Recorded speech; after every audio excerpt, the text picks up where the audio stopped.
keep your health with discipline. When I look at you, you are all young, educated, healthy now. Keep it that way. With these young men and women passing out today, the remaining 960 sub-counties, which accounts for 44%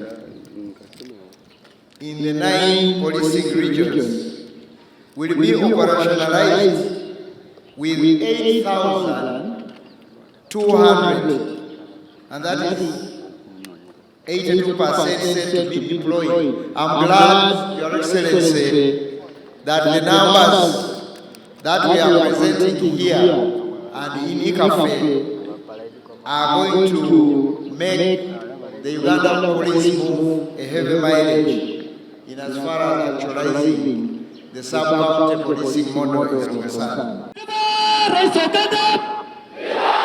Download the app on App Store or Google Play Store now.